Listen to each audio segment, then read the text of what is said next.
ತುಂಬ ರುಚಿಯಾಗಿ ತುಂಬ ಸುಲಭವಾಗಿ ಹೆಗ್ ಮಸಾಲ ಕರಿ ಹೇಗೆ ಮಾಡೋದಂತ ಇವತ್ತಿನ ದಿನ ವಿಡಿಯೋದಲ್ಲಿ ನಾನು ನಿಮಗೆ ತೋರಿಸ್ಕೊಡ್ತಾ ಇದ್ದೀನಿ. ಚಪಾತಿಗೆ, ದೋಸೆಗೆ ಅಥವಾ ರೋಟೀಸ್ಗೆ, ರೈಸ್ಗೆ ತುಂಬ ಟೇಸ್ಟಿಯಾಗಿರುತ್ತೆ ಈ ಹೆಗ್ ಮಸಾಲ ಕರಿ. ಸೇಮ್ ನಿಮಗೆ ಡಾಬಾ ಸ್ಟೈಲಲ್ಲೇ ಬರುತ್ತೆ egg masala. Hello friends, welcome to Srishti's kitchen and tips. Friends, ಈ ಒಂದು ರೆಸಿಪಿನ ಮಾಡ್ಕೊಳ್ಳಿಕ್ಕೆ ಮೊದಲಿಗೆ ಇಲ್ಲಿ ನಾನು ಒಂದು 6 ಮೊಟ್ಟೆಯನ್ನು ಬೇಯಿಸಿ ಈ ರೀತಿಯಾಗಿ ಸಿಪ್ಪೆ ಸುಲಿದು ಒಂದು ಮೊಟ್ಟೆಯಲ್ಲಿ 2 ಭಾಗವಾಗಿ ಮಾಡಿ ಈ ರೀತಿ ತಟ್ಟೆಗೆ ಹಾಕಿಟ್ಟಿದ್ದೀನಿ. ಒಂದು 6 ಮೊಟ್ಟೆಯನ್ನು. ಈಗ ಮಸಾಲ ಪೇಸ್ಟ್ ರೆಡಿ ಮಾಡ್ಕೊಳ್ಳಿಕ್ಕೆ ಮೊದಲಿಗೆ ಒಂದು ಮಿಕ್ಸಿ ಜಾರನ್ನು ತೆಗೆದುಕೊಂಡಿದ್ದೀನಿ. ಇದಕ್ಕೆ 1 ಇಂಚಷ್ಟು ಹಸಿ ಶುಂಠಿನ ಸೇರಿಸ್ಕೊಳ್ತಾ ಇದ್ದೀನಿ. ನಂತರ 1 ಗಡ್ಡೆ ಬೆಳ್ಳುಳ್ಳಿ, ಹಾಗೆಯೇ ಒಂದು 10ರಿಂದ 12 ಗೋಡಂಬಿನ ನಾನು ಜಾರ್ಗೆ ಹಾಕ್ಕೊಳ್ತಾ ಇದ್ದೀನಿ. ಈಗ ಇದಕ್ಕೆ ಒಂದು ಸ್ವಲ್ಪ ಕೊತ್ತಂಬರಿ ಸೊಪ್ಪು, ಹಾಗೆಯೇ ಒಂದು ಸ್ವಲ್ಪ ಪುದೀನ ಸೊಪ್ಪು, ಒಂದು 3 ಹಸಿಮೆಣಸಿನ್ಕಾಯನ್ನು ಹಾಕ್ಕೊಳ್ತಿದ್ದೀನಿ. ಹಾಗೆಯೇ ಒಂದು ಈರುಳ್ಳಿನ ಸಹ ನಾನು ಇದಕ್ಕೆ ಸೇರಿಸ್ಕೊಳ್ತಿದ್ದೀನಿ. ಈಗ 1 ಪೀಸಷ್ಟು ಚಕ್ಕೆ, ಹಾಗೆಯೇ ಒಂದು 2 ಲವಂಗ, 1 ಏಲಕ್ಕಿನ ನಾನು ಇದಕ್ಕೆ ಹಾಕ್ಕೊಂಡು ಇದನ್ನೆಲ್ಲ ಸ್ವಲ್ಪ ನೀರು ಹಾಕಿ ಚೆನ್ನಾಗಿ ಇದನ್ನು ಗ್ರೈಂಡ್ ಮಾಡ್ಕೊಳ್ಳೋಣ. ಸ್ಮೂತಾಗಿ ಈ ರೀತಿ ಮಸಾಲ ಪೇಸ್ಟನ್ನು ರೆಡಿ ಮಾಡಿ ಪಕ್ಕಕ್ಕೆ ಇಟ್ಕೊಳ್ಳಿ. ಈಗ ಚಿಕ್ಕದೊಂದು ಮಿಕ್ಸಿ ಜಾರನ್ನು ತೆಗೆದುಕೊಳ್ಳಿ. ಚೆನ್ನಾಗಿ ಹಣ್ಣಾಗಿರೋ ಅಂಥದ್ದು 3 ಟೊಮ್ಯಾಟೊ ಹಣ್ಣನ್ನು ತೆಗೆದುಕೊಂಡಿದ್ದೀನಿ ಈ ರೀತಿಯಾಗಿ. ಈಗ ಇದನ್ನು ಕಟ್ ಮಾಡಿ ಮಿಕ್ಸಿ ಜಾರ್ಗೆ ಸೇರಿಸ್ಕೊಂಡು ಇದನ್ನು ಸಹ ಪೇಸ್ಟ್ ಮಾಡಿ ಪಕ್ಕಕ್ಕೆ ಇಟ್ಕೊಳ್ಳೋಣ. ಈ ರೀತಿಯಾಗಿ ಮಸಾಲ ಪೇಸ್ಟ್ಗಳು ರೆಡಿ ಆದರೆ ಫಟಾಫಟ್ ಅಂತ ನಾವು ಮಾಡ್ಕೊಂಡ್ಬಿಡ್ಬೋದು ಈ ಎಗ್ ಮಸಾಲನ್ನು.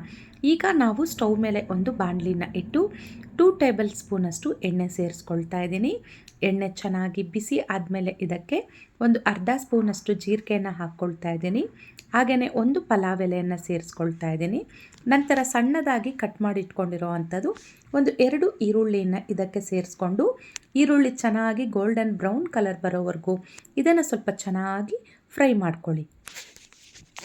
ಈ ರೀತಿಯಾಗಿ ಈರುಳ್ಳಿ ಎಲ್ಲ ಚೆನ್ನಾಗಿ ಫ್ರೈ ಆದಮೇಲೆ ಈಗ ಇದಕ್ಕೆ ನಾವು ಮಸಾಲ ಪೇಸ್ಟನ್ನು ಸೇರಿಸ್ಕೋಬೇಕು.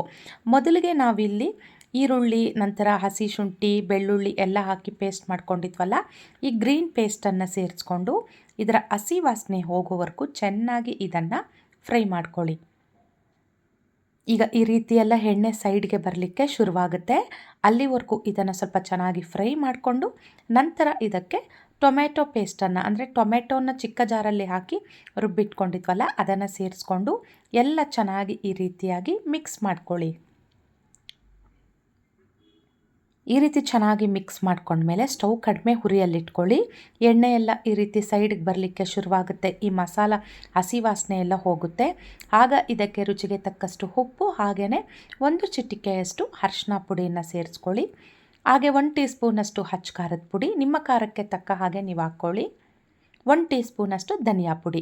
3 ಹಸಿಮೆಣಸಿನ್ಕಾಯಿ ರುಬ್ಲಿಕ್ಕೆ ಹಾಕಿದ್ವಲ್ಲ, ಸೊ ಹಾಗಾಗಿ ನೋಡಿಕೊಂಡು ನೀವು ಅಚ್ಚ ಖಾರದ ಪುಡಿನ ಹಾಕ್ಕೊಳ್ಳಿ. ಒಂದು ವೇಳೆ ಖಾರ ತುಂಬ ಇಷ್ಟಪಡೋರಾದರೆ ಇನ್ನೂ ಒಂದು ಅರ್ಧ ಸ್ಪೂನು ಖಾರದ ಪುಡಿನ ಹಾಕ್ಕೋಬೋದು. ಈಗ ಎಲ್ಲ ಚೆನ್ನಾಗಿ ಮಿಕ್ಸ್ ಮಾಡ್ಕೊಳ್ಳಿ. ಈ ರೀತಿಯಾಗಿ ಚೆನ್ನಾಗಿ ಎಲ್ಲ ಮಿಕ್ಸ್ ಮಾಡ್ಕೊಳ್ಳಿ. ಸ್ಟವ್ ಕಡಿಮೆ ಹುರಿಯಲ್ಲೇ ಇಟ್ಕೊಳ್ಳಿ. ನೀವು ಗಮನಿಸ್ತಾ ಇರ್ಬೋದು ವಿಡಿಯೋದಲ್ಲಿ ಎಣ್ಣೆ ಎಲ್ಲ ಸೈಡ್ಗೆ ಬಿಟ್ಟು ಗ್ರೇವಿ ಎಲ್ಲ ತಿಕ್ಕಾಗಲಿಕ್ಕೆ ಬರ್ತಾ ಇದೆ. ಈ ಸಮಯದಲ್ಲಿ ನೀವು ಒಂದು ಅರ್ಧ ಲೀಟ್ರಷ್ಟು ನೀರನ್ನು ಇದಕ್ಕೆ ಸೇರಿಸ್ಕೊಳ್ಳಿ. ಹಾಗೆಯೇ ನಾನೊಂದು ಸ್ವಲ್ಪ ಮಿಕ್ಸಿ ಜಾರ್ಗೆ ಮಸಾಲ ಎಲ್ಲ ಅಂಟ್ಕೊಂಡಿರುತ್ತಲ್ವ, ಅದಕ್ಕೂ ಒಂದು ಸ್ವಲ್ಪ ನೀರನ್ನು ಹಾಕ್ಕೊಳ್ತಿದ್ದೀನಿ. ಟೋಟಲಿ 2 ಸೇರಿ ಸಹ ಒಂದು ಅರ್ಧ ಲೀಟ್ರಷ್ಟು ನೀರನ್ನು ನಾನು ಹಾಕ್ಕೊಂಡಿದ್ದೀನಿ. ನೀರು ಹಾಕಿದ್ಮೇಲೆ ಎಲ್ಲ ಚೆನ್ನಾಗಿ ರೀತಿ ಮಿಕ್ಸ್ ಮಾಡಿಕೊಂಡು ಲಿಡ್ ಕ್ಲೋಸ್ ಮಾಡಿ ಸ್ಟವ್ ಮಧ್ಯಮ ಹುರಿಯಲ್ಲಿಟ್ಕೊಂಡು 4ರಿಂದ 5 ನಿಮಿಷಗಳ ಕಾಲ ಈ ಗ್ರೇವಿನ ಚೆನ್ನಾಗಿ ಕುದಿಸ್ಕೊಳ್ಳಿ. ಈಗ ಲಿಡ್ ಓಪನ್ ಮಾಡಿ ತೋರಿಸ್ತಾ ಇದ್ದೀನಿ ನೋಡಿ. ಎಣ್ಣೆ ಎಲ್ಲ ಸೈಡ್ಗೆ ಬಂದು ಗ್ರೇವಿ ಅನ್ನೋದು ತುಂಬ ಚೆನ್ನಾಗಿ ತಿಕ್ಕಾಗಿ ಬಂದಿದೆ. ತುಂಬ ಘಮ ಘಮ ಅಂತ ಇದೆ. ರುಚಿ ಸಹ ಅಷ್ಟೇ ಚೆನ್ನಾಗಿರುತ್ತೆ. ಚಪಾತಿ, ರೋಟೀಸ್ಗೆ ತುಂಬ ರುಚಿಯಾಗಿರುತ್ತೆ ಈ ಎಗ್ ಮಸಾಲ ಕರಿ. ನೋಡಿ, ತಿಕ್ಕಾಗಿ ಬಂದಿದೆ ಗ್ರೇವಿ ಅನ್ನೋದು.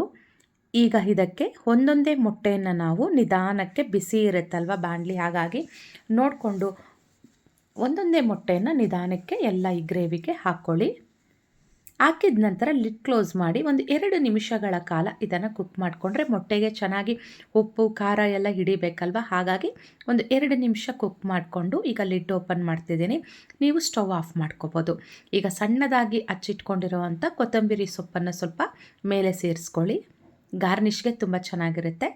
ಈಗ ಸ್ಟವ್ ಆಫ್ ಮಾಡಿಕೊಂಡು ನೀವು ಸರ್ವ್ ಮಾಡ್ಕೋಬೋದು. ಬಿಸಿ ಬಿಸಿ ರೈಸ್ ಆಗ್ಬೋದು, ಚಪಾತಿ ಆಗ್ಬೋದು, ಅಥವಾ ಬಿರಿಯಾನೀಸ್ಗೆ ಸೈಡ್ ಡಿಶ್ ಆಗ್ಬೋದು. ತುಂಬ ಚೆನ್ನಾಗಿರುತ್ತೆ ಈ ಎಗ್ ಮಸಾಲ ಗ್ರೇವಿ. ಈ ರೆಸಿಪಿ ಇಷ್ಟ ಆಗಿದ್ದಲ್ಲಿ ಲೈಕ್ ಮಾಡಿ, ಶೇರ್ ಮಾಡಿ, ಹಾಗೆ ಸಬ್ಸ್ಕ್ರೈಬ್ ಮಾಡ್ಕೊಳ್ಳಿ. Thanks for watching.